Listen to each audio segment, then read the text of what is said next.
আমরা সকলেই স্মার্টফোনে জিমেইল ব্যবহার করি, কিন্তু দীর্ঘদিন ধরে সেই জিমেইলটি ব্যবহার করতে করতে জিমেইলের পাসওয়ার্ড ভুলে যাই। তাই আজকের এই ভিডিওতে আমি আপনাকে দেখিয়ে দিব কিভাবে আপনি আপনার ভুলে যাওয়া জিমেইলের পাসওয়ার্ডটিকে বের করতে পারবেন। চলুন ভিডিওটি শুরু করা যাক। ভুলে যাওয়া জিমেইলের পাসওয়ার্ডটি বের করার জন্য সর্বপ্রথম আপনার ফোন থেকে জিমেইল অ্যাপটি ওপেন করতে হবে।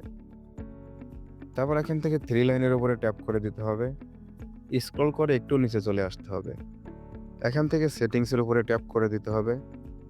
তারপর এখান থেকে আপনি সর্বপ্রথম বা পুরাতন যে ইমেইলটি লগ ইন করে রেখেছিলেন সেই জিমেইলের উপরে আপনাকে ট্যাপ করে দিতে হবে। জিমেইলের উপরে ট্যাপ করে দেওয়ার পর এখানে দেখতে পাচ্ছেন ম্যানেজ ইউর গুগল অ্যাকাউন্ট, এর উপরে ট্যাপ করে দিবেন। তারপর এখান থেকে সিকিউরিটি অ্যান্ড সাইন ইন এই অপশনটিতে ট্যাপ করে দিবেন। তারপর স্ক্রল করে একদম নিচে চলে যাবেন। এখান থেকে পাসওয়ার্ড ম্যানেজার এর উপরে ট্যাপ করে দিবেন। এখান থেকে আপনাকে google.com টি খুঁজে বের করতে হবে। এখান থেকে আপনাকে google.com এর উপরে ট্যাপ করে দিতে হবে। আপনার ফোনের যে সিকিউরিটি লক রয়েছে সেটি দিয়ে আপনার ফোনটিকে আনলক করতে হবে।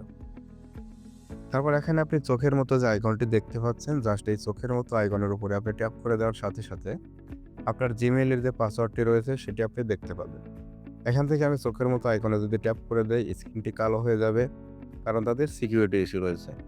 আপনি এভাবে কিন্তু খুব সহজে আপনার যে জিমেইলের পাসওয়ার্ডটি রয়েছে সেটি বের করে নিতে পারবেন। আশা করছি আপনি সঠিকভাবে আপনার পুরাতন বা ভুলে যাওয়া জিমেইলের পাসওয়ার্ডটি বের করে নিয়েছেন। ভিডিওটি উপকারে এসে থাকলে অবশ্যই আমার চ্যানেলটিকে সাবস্ক্রাইব করে দিবেন এবং সেই সাথে ভিডিওতে লাইক করতে ভুলবেন না।